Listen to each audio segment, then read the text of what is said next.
PYQ guide YouTube channel आपका एक बार फिर से स्वागत करता है। आज हम एसएससी सीजीएल 2020 यानी 2020 के टायर 1 के सभी इडियम्स एंड फ्रेजेस को एक ही कंप्लीट वीडियो में देखने वाले हैं। प्रीवियस ईयर क्वेश्चन किसी भी कॉम्पिटिटिव एग्जाम को क्रैक करने के लिए एक बैकबोन का काम करते हैं। ये आपको पता होगा, एसएससी प्रीवियस ईयर क्वेश्चन से सभी क्वेश्चंस रिपीट करती है ऑलमोस्ट। तो मैं आपको बता देता हूँ, हमारे चैनल पर एसएससी सीजीएल के 5 ईयर के जो भी वोकैब है वो हम एक एक वीडियो लेकर आ रहे हैं। जैसे कि हमारी एक वीडियो आ चुकी है 2023 के इडियम्स एंड फ्रेजेस की, 2022 के लिए आ चुकी है और 2021 के लिए। नाउ अब हमारा टर्न है 2020 के सभी इडियम्स एंड फ्रेजेस को हम देखते हैं। ये आपके आने वाले एसएससी सीजीएल 2024 के एग्जाम के लिए, सीपीओ के मेंस के लिए, सीएचएसएल के मेंस के लिए और एमटीएस और बैंकिंग के जो भी एग्जाम्स हैं सभी के लिए महत्वपूर्ण होने वाली है। आइए शुरुआत करते हैं। 2020 सभी इडियम्स और हम एक्सपेक्टेड क्वेश्चंस भी बताएंगे, सभी ऑप्शंस का डिटेल डिस्कशन करेंगे क्योंकि यही ऑप्शंस आपके लिए नए क्वेश्चंस की तरह एग्जाम में दिखाई देंगे। Raise the bar. Raise the bar का मतलब होता है, सपोज आपने एक याद करने का तरीका है कि आपने सोचा कि मैं एक बार खोलूँगा, तो आपने क्या है, एक बार खोलूँगा, खूब सारे पैसे कमाऊँगा, तो आपने क्या किया है कि एक हाई स्टैंडर्ड सेट कर लिया है, एक हाई गोल सेट कर लिया है। तो इसका मतलब रेज द बार का मतलब होता है सेटिंग हाई स्टैंडर्ड और इंक्रीजिंग एक्सपेक्टेशंस, मतलब to set a higher goals. Competition की स्पेलिंग जरूर देख लीजिए, स्पेलिंग एरर में कई बार पूछता है। COMPETITION। नेक्स्ट वर्ड है bang for the buck. Bang for the buck का मतलब होता है कि आपने कोई जो मनी इन्वेस्ट किया है उसकी वैल्यू बढ़ गई है। मतलब आपने आज प्रॉपर्टी कोई खरीदी है, आज से 10 साल बाद उसके दाम अगर 10 गुना हो जाते हैं, तो इसका मतलब आपने जो वैल्यू मनी जो इन्वेस्ट किया था उसकी वैल्यू बढ़ चुकी है। If you get more bang for your buck, you get a better result for the amount of effort of money that you have put into something. मतलब आपने जो मनी या एफर्ट डाला था उसके बेटर रिजल्ट आए हैं। इसका मतलब आपने जो पैसा इन्वेस्ट किया था उसके बेटर रिजल्ट आने का मतलब आपकी मनी की वैल्यू बढ़ गई है। More value for money. Next word है to walk on the air. अगर आप हवा में चल रहे हो तो इसका मतलब है कि आप बहुत ज़्यादा एक्साइटेड हो, बहुत ज़्यादा हैप्पी हो, तो उसे बोल रहे हैं फील एक्सट्रीमली एक्साइटेड और हैप्पी। तो इसे बोलेंगे to walk on the air, मतलब to be very happy. Next word है to take a chill pill. बोलते हैं ना, अरे चिल करो आराम से, इसका मतलब क्या हो गया कि आप बिल्कुल शांत हो जाओ। To calm down and relax. Next word है want to curl up and die. Curl up का मतलब होता है सिकुड़ कर बैठना। To pull your arms legs and hacks close to your body. मतलब एक ऐसी सिचुएशन में बैठना कि इसके आपके हाथ पैर और जो सर है वो बॉडी से बिल्कुल क्लोज हो, सिकुड़ कर बैठ गए हो। तो आप चाहते हो कि भाई मैं कर्लअप हो जाऊं और मर जाऊं, आप ऐसा कह रहे हैं want to curl up and die. इसका मतलब क्या है, आप बहुत ज़्यादा शर्मिंदगी महसूस कर रहे हैं, सॉरी महसूस कर रहे हैं किसी आपके एक्ट के लिए। तो इसका मतलब feel terribly ashamed or sorry, feel terribly ashamed and sorry. To we feel very sorry and ashamed. अगला है we at a loss of words. Loss of words का मतलब क्या होता है कि आपके पास कुछ कहने के लिए शब्द ही नहीं है। तो इसका मतलब you don't know what to say at the situation. मतलब आप कोई ऐसी सिचुएशन में हो कि आपके पास वर्ड्स नहीं है कहने के लिए, तो उसे बोल रहे हैं if someone is lost for words, मतलब they can not think of anything to say specially because they are very surprised by something. इसका मतलब not know what to say. Next word है फुल ऑफ बीन्स। अगर beans खा के आपके अंदर एकदम इतनी एनर्जी आ गई है कि आप बिल्कुल फुल हो गए हो, तो इसका मतलब फुल ऑफ बीन्स का मतलब आप बीन्स खा के फुल ऑफ एनर्जेटिक हो, वेरी एक्टिव हो। तो मतलब full of energy, very active, lively, in high spirit. एक इसी के लिए मिलता जुलता है spill the beans. Spill the beans का मतलब क्या होता है, किसी सीक्रेट को डिस्क्लोज कर देना, रिवील कर देना। फुल ऑफ बीन्स, तो ये हो गया फुल ऑफ एनर्जी। और स्पिल द बीन्स मतलब होता है lively, in high spirit. Sorry, spill the beans का मतलब है disclose a secret. To cut a long story short, मतलब किसी को कोई लॉन्ग स्टोरी बतानी थी, उसको आपने कट करके शॉर्ट कर दिया है। इसका मतलब आप उसको बहुत ब्रीफली बता रहे हो, उसके जो मेन पॉइंट्स हैं उसी के बारे में बता रहे हो फ्यू वर्ड्स में। To cut a long story short मतलब use to end an account of events quickly. मतलब जो इवेंट हुआ है उसका जो डिस्क्रिप्शन है उसको क्विकली आपने एंड कर दिया है। मतलब used when you are explaining what happened in few words without giving all the details. मतलब थोड़े ही शब्दों में आप एक्सप्लेन करके बता रहे हो, उसकी पूरी डिटेल नहीं दे रहे हो, तो उसे बोलेंगे to cut a long story short, मतलब टेल समथिंग ब्रीफली। इसी के लिए एक इडियम है, in a nutshell. In a nutshell, in a nutshell का मतलब ये होता है कम वर्ड्स में, in brief. Apple of one's eye, कई बार एसएससी ने रिपीटेडली पूछा है। एप्पल ऑफ वन साई का मतलब किसी की आंखों का तारा। Someone's precious and dear, someone's precious and dear. Apple of one's eye, a person of whom one's is extremely fond और प्राउड, मतलब किसी को बहुत ज़्यादा पसंद है। एक्सट्रीमली डियर, वो एक्सट्रीमली फॉन्ड एंड प्राउड, मतलब किसी की आंखों का तारा, मतलब समवंस प्रीसियस और डियर। एक वर्ड है यहाँ पे, someone who behaves courteously. Courteously का मतलब होता है कि आप बहुत विनम्र तरीके से, शिष्ट तरीके से किसी से व्यवहार करें, तो उसे बोलेंगे courteously. In a way that is polite and show respect. To the nines, to the nines का मतलब होता है कि आपने किसी भी चीज़ को बहुत ज़्यादा परफेक्टली कर लिया है, हाई स्टैंडर्ड में कर लिया है, हाईएस्ट डिग्री तक पहुंचा दिया है उसको, तो उसे बोलेंगे टू द नाइन्स, मतलब टू परफेक्शन या फिर to the highest degree.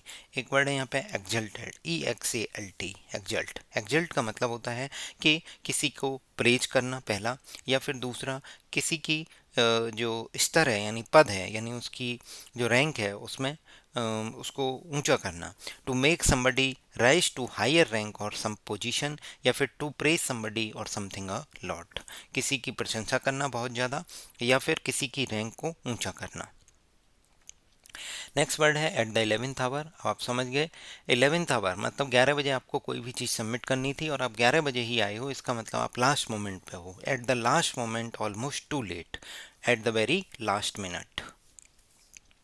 Eight a storm in tea cup, कि मैंने कई बार याद दिलाया है कि कई सारे लोग बैठे हुए हैं और एक चाय का कप आया है और सब आपस में लड़ रहे हैं कि तुम पी लो, तुम पी लो, तुम पी लो, तो इसका मतलब चाय के पीछे एक भूचाल आ गया है और उसको सब लोग भूल जाएंगे क्योंकि वो चाय ठंडी हो जाएगी, उसके बाद कोई उसको पूछेगा नहीं। इसका मतलब कि एक लॉट ऑफ फस क्रिएट कर देना, मतलब बहुत ज़्यादा एक्साइटमेंट या कुछ ऐसी चीज़ें जिनका कोई महत्व नहीं है उनके लिए फस क्रिएट कर देना। ग्रेट आउटरेज और excitement about A trivial matter. Trivial का मतलब जो इम्पोर्टेंट नहीं है। आउटरेज मतलब होता है ग्रेट एंगर। और लॉट ऑफ फस, फस का मतलब होता है a time when people behave in a excited, nervous और angry way, specially about something unimportant, मतलब अनइम्पॉर्टेंट चीज़ों के लिए बहुत ज़्यादा एक्साइटमेंट, नर्वस और एंग्री वे में बिहेव कर रहे हैं लोग, तो उसे बोलेंगे फस। तो लॉट ऑफ फस क्रिएट कर दी है और that will be soon forgotten, क्योंकि चाय ठंडी हो जाएगी उसके बाद कोई उसको पूछने वाला नहीं है। तो इसका मतलब स्टॉर्म इन अ टी कप का मतलब होता है ए लॉट ऑफ फस that will soon be forgotten. Next word है पाइप ड्रीम। पाइप ड्रीम मतलब एक ऐसे ड्रीम्स की बात कर रहे हैं जो केवल पाइप में ही है, मतलब उन्हें अटेन नहीं किया जा सकता। तो ऐसे ड्रीम जो अनअटेनेबल हैं, फैंसीफुल हैं, मतलब आपने बस सोच रखे हैं, उनका कुछ भी होने नहीं वाला, तो उसे बोलेंगे पाइप ड्रीम। अ ड्रीम और idea that is unlikely to happen, a dream और idea that is unlikely to happen. Next word है हरक्यूलियन टास्क। हरक्यूलियन टास्क का मतलब होता है एक ऐसा टास्क करने जा रहे हो जिसमें आपको बहुत ज़्यादा स्ट्रेंथ चाहिए, तो उसे बोलेंगे हरक्यूलियन टास्क। हरक्यूलियन टास्क और ability is the one that requires extremely great strength और एफर्ट, मतलब जिसके लिए आपको बहुत ज़्यादा फिजिकल स्ट्रेंथ चाहिए, बहुत ज़्यादा एफर्ट्स चाहिए। ए job that requires a large amount of physical strength, तो उसे बोलेंगे हरक्यूलियन टास्क। नेक्स्ट है spick and span. Spick and span का मतलब होता है सारी चीज़ें ऑर्डरली जमी हुई हैं, बिल्कुल नीट एंड क्लीन है, तो उसे बोलेंगे स्पिक एंड स्पैन, मतलब neatly, neat and clean and well looked after, neat and clean. Next word है गो इजी ऑन समथिंग। अगर कोई वस्तु आप किसी व्यक्ति को यूज करने देते हो तो उसे बोलते हैं कि भाई गो इजी ऑन समथिंग। इसका मतलब आप उस सामने वाले को बोल रहे हो भाई साहब हिसाब से यूज करना, मतलब आप स्मॉल अमाउंट में यूज करना, उसको उसको एक्सप्लॉइट मत करना। If you tell someone to go easy on something that means you are telling them to use only a small amount of it, use only a small amount of it. Next word है pat on the back. कोई आपकी पीठ थपथपा रहा है, इसका मतलब क्या है, आपने बहुत ऐसा सराहनीय कार्य किया है जिसकी वजह से आपको शाबाशी मिल रही है, प्रेज मिल रहा है। Praise or approval for doing something good. To praise someone for doing something good उसे बोलते हैं pat someone on the back. Next है वाइल्ड गूज चेज। जंग गूज मतलब हो गया एक बतख टाइप का, अगर वो जंगली बतख है और उसका पीछा कर रहे हो तो आप कर नहीं पाओगे, आप अपना फ्यूटाइल सर्च कर रहे हो, तो उसे बोलेंगे आपका फुलिश और होपलेस सर्च है, या फिर आप ऐसी चीज़ के लिए परस्यू कर रहे हो जो अनअटेनेबल है, तो इसे बोलेंगे ए वर्थलेस हंट और चेस, मतलब ऐसी चीज़ के लिए पीछा कर रहे हो जो अनअटेनेबल है। Foolish and hopeless hopeless search for और pursuit of something unattainable. Next word है a kick in the teeth. आप किसी के साथ चल रहे हो, आप उसका साथ दे रहे हो और वो अचानक से आपको किक दे दे टीथ में, तो इसका मतलब आपको बहुत ज़्यादा गहरा सेटबैक लगेगा, मतलब बहुत ज़्यादा धक्का लगेगा, आप निराश हो जाओगे, तो उसे बोलेंगे कि kick kick in the teeth का मतलब होता है ए ग्रेव सेटबैक और डिसअपॉइंटमेंट, ए ग्रेव सेटबैक और डिसअपॉइंटमेंट। आप किसी का साथ दे रहे हो और वही आपको धोखा दे दे तो आपको बहुत बड़ा धक्का लगेगा ना, तो और आपके दांत में एक किक और मार दे, तो इसका मतलब क्या हो गया, ए ग्रेव सेटबैक। सेटबैक का मतलब क्या होता है, a difficulty or problem that stops you progressing as fast as you would like, मतलब कोई आपको धक्का दे दे उसको बोलेंगे सेटबैक, मतलब आघात पहुंचा दिया है, एक डिफ़िकल्ट प्रॉब्लम जिसकी वजह से आप रुके हुए हो, जितना फास्ट चल सकते हो उतना नहीं चल पा रहे हो, तो उसे बोलेंगे सेटबैक। नेक्स्ट वर्ड है ए स्टम्बलिंग ब्लॉक। एक ऐसा ब्लॉक है जो बीच में अड़ा हुआ है, इसका मतलब क्या है, आपके लिए एक ऑब्स्टिकल है जो प्रोग्रेस नहीं करने दे रहा है, तो उसे बोलेंगे स्टम्बलिंग ब्लॉक। लक्ष्य प्राप्ति के मार्ग में बाधक तत्व है, अड़ंगा है, आपका बाधा है, something that cause trouble or difficulty so that you cannot achieve what you want, an obstacle to progress। obstacle क्या होता है, यही बाधा, अड़चन या अवरोध को बोलते हैं। something that makes it difficult for you to do something or go somewhere। Clear है। नेक्स्ट वर्ड है लॉइन शेयर। भाई शेर जंगल का राजा है, वो तो जो चाहेगा वो उसको मिलेगा और जितना चाहेगा उसको मिलेगा, तो लॉइन चाहता है कि मैं सबसे ज़्यादा खाऊं और वही चाहूं जो मुझे पसंद है, तो इसका मतलब largest part of something, the greatest and most desirable portion of something, किसी चीज़ का मोस्ट डिजायरेबल और ग्रेटेस्ट पोर्शन चाहिए उसे, तो लॉइन शेयर। ए लाइव वायर। लाइव वायर मतलब एक तार है जिसमें करंट बह रहा है, तो इसका मतलब वो बहुत ज़्यादा एनर्जी से भरा हुआ है, छू के देखेंगे तो करंट लगेगा, बहुत ज़्यादा एनर्जेटिक है, बहुत ज़्यादा एक्टिव है, तो उसे बोलेंगे लाइव वायर। एनर्जेटिक और unpredictable person, a very active और एनर्जेटिक पर्सन। इन्फ्लुएंशियल की स्पेलिंग देख लीजिए, डेंजरस की स्पेलिंग देखिए। एक है बैड टेम्पर्ड। बैड टेम्पर्ड एक ऐसा पर्सन जो चिड़चिड़े मिजाज का है, जो जल्दी से एंग्री हो जाता है, इम्पेशेंट है, जिसके अंदर किसी भी तरीके का धैर्य नहीं है, गुस्सेबाज है, तो उसे बोलेंगे बैड टेम्पर्ड। नेक्स्ट वर्ड है सिट ऑन द फेंस। अगर आप दो पार्टी ए और बी हैं और आप फेंस पे बैठे हो इस तरीके से, सिट ऑन द फेंस, ना इधर की पक्ष ले रहे हो ना इधर की पक्ष ले रहे हो, तो उसे बोल रहे हैं आप सिट ऑन द फेंस। मतलब अगर आप पक्ष ले रहे होते तो किसी ना किसी साइड बैठे होते, बट आप ऐसी जगह पे बैठे हो, ना इधर की साइड ले रहे हो ना इधर की साइड ले रहे हो, इसका मतलब क्या है, अवॉइड मेकिंग अ डिसीजन, मतलब to avoid saying which side of argument you support, मतलब आप किसी भी आर्गूमेंट को सपोर्ट नहीं कर रहे हो, ना ही ए पार्टी के ना ही बी पार्टी के, तो आप फेंस पे बैठे हो, तो इसका मतलब होता है avoid making a decision. Next है फेयर एंड स्क्वायर। कोई भी चीज़, एक फेयर मतलब स्क्वायर है, फेयर एंड स्क्वायर का मतलब होता है स्क्वायर में चारों साइड्स बराबर हैं, इसका मतलब आप ऑनेस्ट हैं, मतलब कोई भी चीज़ अकॉर्डिंग टू द रूल कर रहे हैं, तो उसे बोलेंगे fair and honest. Honest deal मतलब with absolute accuracy, honestly and straightforwardly, इसका मतलब अकॉर्डिंग टू द रूल्स हैं, मतलब उसमें कोई भी फॉल नहीं है। नेक्स्ट है ए बैड एग। एक ऐसे एग की बात की जा रही है जो बैड है, इसका मतलब एक ऐसे पर्सन की बात की जा रही है जिस पे आप रिलाई नहीं कर सकते, डिसऑनेस्ट पर्सन है, बैड पर्सन है, तो उसे बोलेंगे someone who is dishonest and unreliable, जिस पर रिलाई नहीं कर सकते, विश्वास नहीं कर सकते। नेक्स्ट है टाइड समवन ओवर। कोई पर्सन कहीं डूब रहा है, आपने उसे कुछ इस तरीके से मदद कर दी है टेम्परेरी कि उसका मतलब वो प्रॉब्लम से बाहर आ गया है, तो उसे बोलेंगे टाइड समवन ओवर, मतलब give temporary help usually financial, मतलब होता है if you help them through a period when they are having difficulties specially by lending some money. Lending मतलब उधार देना, लेंडिंग मतलब उधार देना, तो आप किसी को पैसे उधार दे के अगर उसकी टेम्परेरी मदद कर रहे हो, इसलिए कि वो आपके लिए मतलब वो प्रॉब्लम है, उसके पास बहुत सारी डिफ़िकल्टीज फेस करनी पड़ रही हैं, तो उसे बोलेंगे give temporary help usually financial.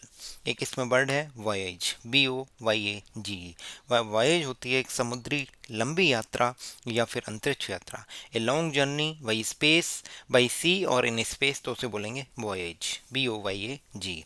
Assistance की स्पेलिंग जरूर देख लीजिए। नेक्स्ट हमारे पास वर्ड है टू पे ए लिप सर्विस। आप किसी भी चीज़ के लिए अगर लिप से सर्विस दे रहे हो, इसका मतलब आप लिप के थ्रू पे कर रहे हो, मतलब जीभ चाट के किसी चीज़ के लिए पे कर रहे हो, इसका मतलब आप उस चीज़ को सपोर्ट कर रहे हो बिना एनी रीजन के, बिना किस किए, तो उसे बोल रहे हैं to appear to be in favour of an idea without doing anything to support it. मतलब आप सामने वाले को इनसिंसियरली फेवर करने की कोशिश कर रहे हो। एक्सप्रेस अप्रूवल और support for insincerely without taking a significant action. मतलब आप सामने वाले के लिए कोई एक्शन नहीं कर रहे हो, बट आप केवल और केवल लिप सर्विस कर रहे हो। मतलब आप कोई एक्शन नहीं करना चाहते, कोई मदद नहीं करना चाहते, बट सामने वाले को दिखा रहे हो कि हाँ मदद कर रहे हो। तो इसका मतलब क्या हो गया? एक्सप्रेस अप्रूवल, अपने लिप के थ्रू सर्विस दे रहे हो, अपने हाथ के थ्रू सर्विस नहीं दे रहे हो। मतलब आपका मतलब ये है कि आप किसी भी चीज़ के लिए कोई फिजिकल एफर्ट नहीं डाल रहे हो, कोई सपोर्ट करने के लिए, बस मुंह से बोल रहे हो कि हाँ हम तुम्हारी मदद कर देंगे। तो इसका मतलब होता है एक्सप्रेस अप्रूवल और support for something insincerely without taking a significant action. आप अपने बॉडी से कोई एक्शन नहीं कर रहे हो किसी भी तरीके का, केवल आप मुंह से बोल रहे हो कि हम सपोर्ट करेंगे। तो उसे बोलेंगे कि आप इनसिंसियरली किसी को सपोर्ट कर रहे हो, मतलब to be insincere. Next word है to get the ball rolling. अगर बॉल रोल कर रही है, इसका मतलब बॉल रोल होने स्टार्ट हुई है, इसका मतलब आप प्रोग्रेस स्टार्ट हो गई है। मतलब to make something begin to happen, मतलब to begin a progress. Next word है थ्रो थिक एंड थिन।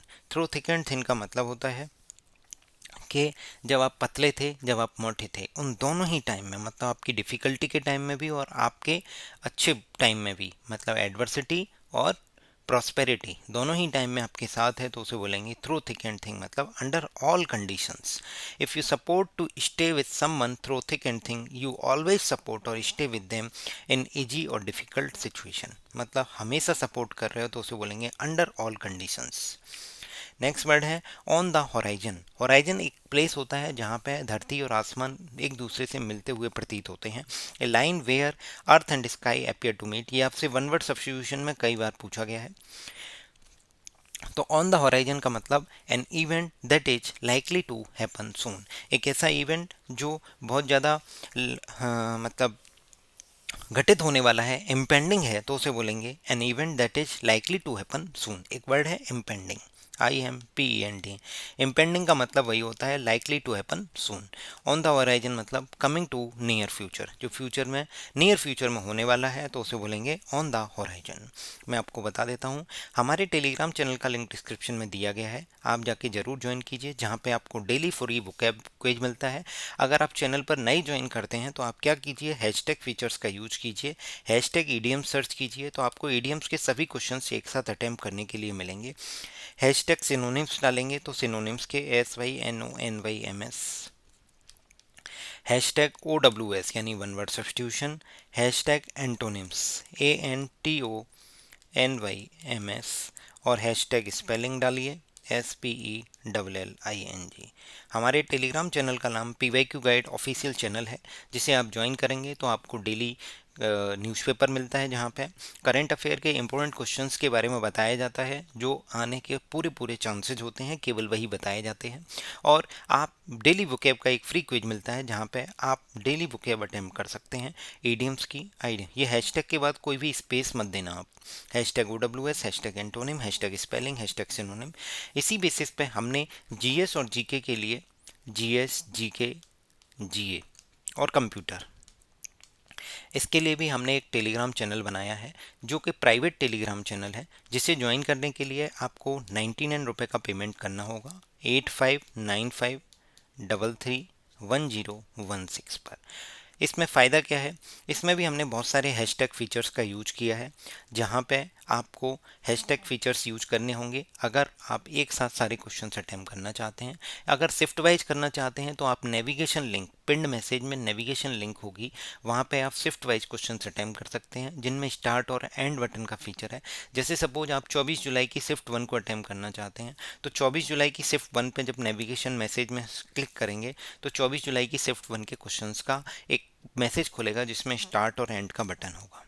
अगर आप स्टार्ट पे क्लिक करेंगे तो पहले क्वेश्चन पे पहुंचेंगे और एंड पे क्वेश्चन पे क्लिक करेंगे तो आपका जो लास्ट क्वेश्चन होगा उस पर पहुंच जाएंगे। क्योंकि कुछ जैसे जेई की शिफ्ट है जिनमें 50 क्वेश्चन होते हैं, एसएससी और एसएससी के जो भी एग्जाम्स हैं उनमें 25 क्वेश्चन पूछे जाते हैं। इसमें हमने एसएससी जो भी एग्जाम्स कराता है उनके सभी प्रीवियस ईयर क्वेश्चंस और जो लेटेस्ट क्वेश्चंस हैं इनको कवर करेंगे। इसमें 10,000 से भी ज़्यादा क्वेश्चंस आपको प्रोवाइड कराए जाएंगे। 99 रुपये केवल पे करने हैं। जून 2025 तक इसकी मेंबरशिप है आपके पास। देखिए, ये बहुत ज़्यादा हेल्पफुल होने वाला है, ज़रूर ज्वाइन कीजिए। आपको भी पता है कि जो जीएस है वो सच में गेम चेंजर है। 75 नंबर की जीएस है, अगर आप अभी से मेहनत करेंगे तो ज़रूर आपके मेंस में भी अच्छा स्कोर कर पाएंगे, इवन प्री में भी आपके लिए बहुत ज़्यादा महत्वपूर्ण है क्योंकि बहुत इजी गोइंग है अगर आप पढ़ के जा रहे हैं। क्योंकि एसएससी प्रीवियस ईयर क्वेश्चन से क्वेश्चंस रिपीट करती है। मैं तो आपको सलाह दूंगा कि आप क्वेश्चंस अटेम्प्ट कीजिए। जो क्वेश्चंस आपके गलत हो रहे हैं उन्हीं टॉपिक्स पे मेहनत करिए कि आपकी ये चीज़ वीक है, पहली बात। दूसरा, आप एसएससी के ट्रेंड को समझते हैं कि एसएससी किस डायरेक्शन में क्या चीज़ें पूछ रहा है। जैसे हैशटैग फीचर्स में मैं 10 हैशटैग बता देता हूँ। जैसे हैशटैग डांस है, हैशटैग म्यूजिक है, हैशटैग स्पोर्ट्स है, हैशटैग सीए है, हैशटैग पॉलिटी है, हैशटैग आर्टिकल है, हैशटैग ज्योग्राफी है, hashtag biology, physics, chemistry, hashtag environment है, hashtag FYP 5 year plan, hashtag economics. इस तरीके से आप बहुत सारे हैशटैग फीचर्स का यूज करके डिफरेंट डिफरेंट क्वेश्चंस को एक साथ अटेम्प्ट कर सकते हैं जो एसएससी ने अभी तक पूछे हैं।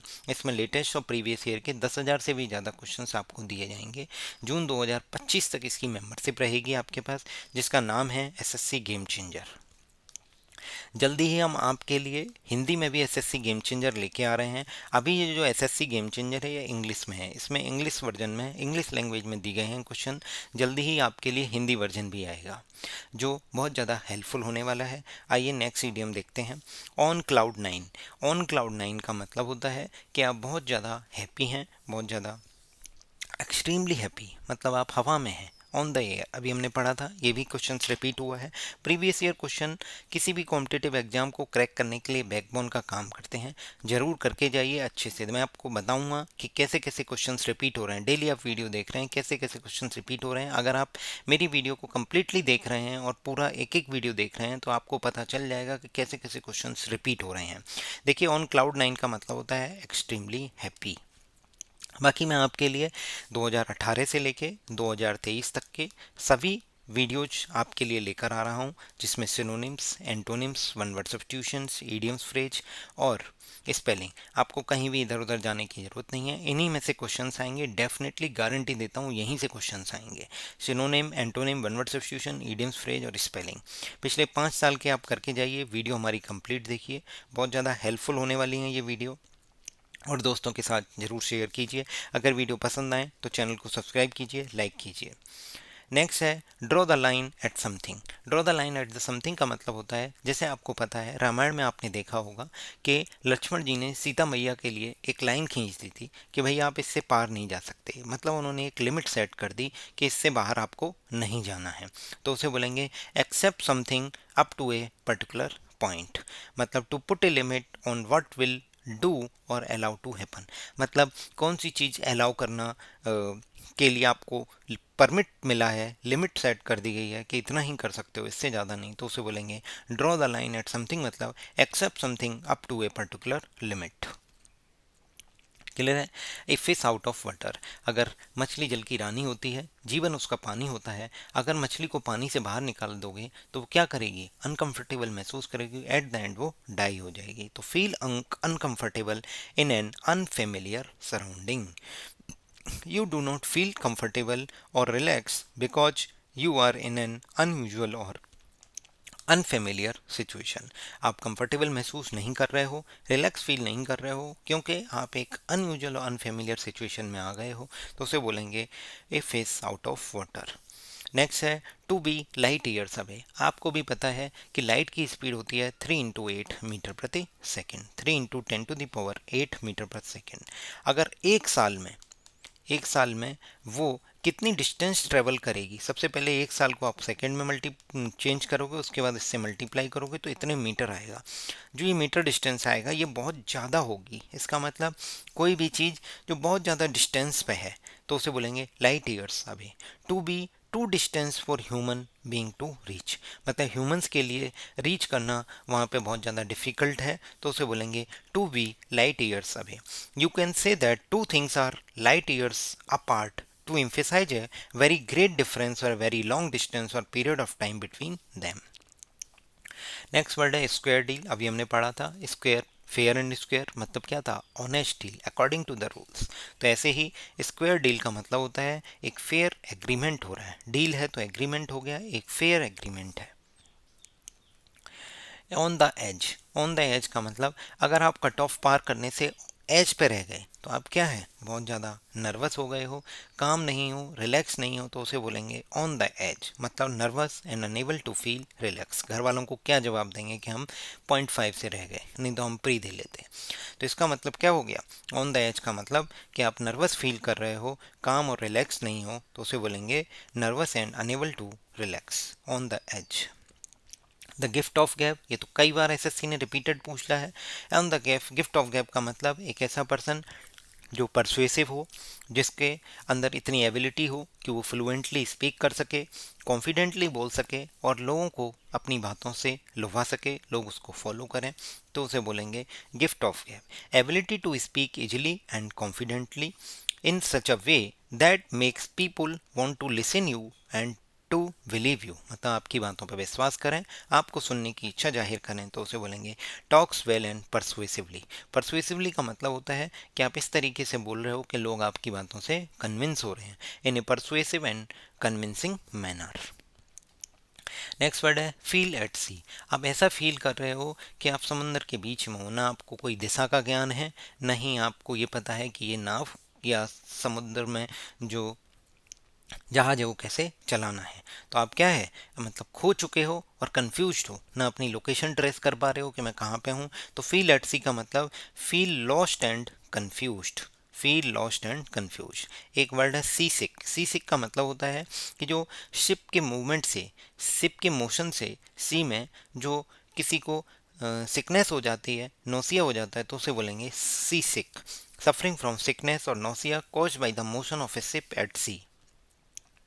नेक्स्ट वर्ड है आपका ट्विन ट्विडलिंग, ट्विडलिंग वंस थम। ट्विडलिंग वंस थम का मतलब ये जो आप नेल्स देख, मतलब जो अंगूठे देख रहे हो, थम देख रहे हो, तो वो आर इधर उधर कर रहे हैं, एक बार इधर एक बार इधर, एक बार इधर एक बार इधर, तो उसे बोल रहे हैं ट्विडलिंग वंस थम। मतलब कोई पर्सन जो बोर हो चुका है, उसके पास कुछ करने के लिए नहीं है, वही ये काम करेगा कि दोनों हाथों की फिंगर्स को क्रॉस कर लेगा और फिर बार बार अपने जो थंब में उनको रोटेट करा रहा है एक दूसरे के चारों ओर, तो उसे बोलेंगे ट्विडलिंग वंस थंब, मतलब feeling bored. To be bored और ideal because one has nothing to do. Next word है आउट ऑफ ब्लू, मतलब आसमान से कोई चीज़ बाहर आए तो वो क्या आएगी, अनएक्सपेक्टेडली होगा आपके लिए, कंप्लीटली अनएक्सपेक्टेडली। तो आउट ऑफ ब्लू मतलब विदाउट वार्निंग और अनएक्सपेक्टेडली। क्लियर।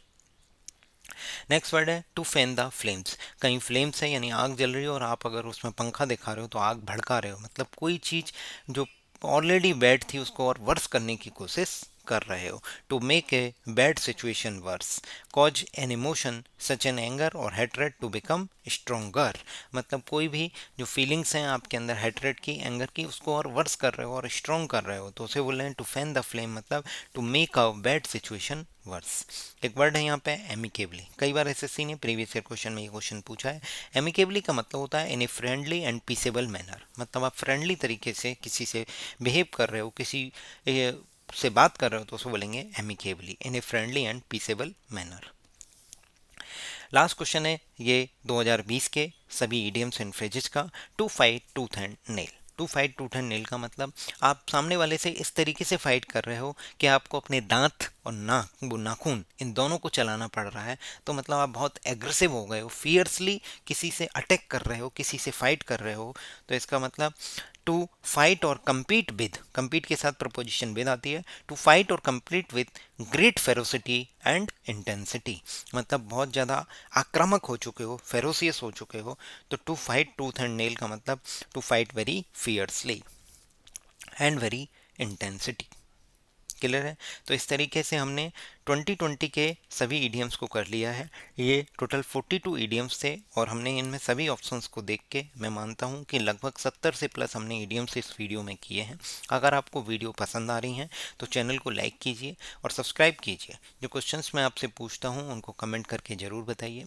अभी यूपीएससी के नई चेयरमैन बनाई गई हैं, आप मुझे कमेंट करके बताइए कि यूपीएससी की जो नई चेयरमैन बनाई गई हैं यूनियन पब्लिक सर्विस कमीशन की, उनका नाम क्या है? आपके एग्जाम के लिए महत्वपूर्ण है, पूछा जा सकता है। चैनल को सब्सक्राइब कीजिए, लाइक कीजिए। Thank you.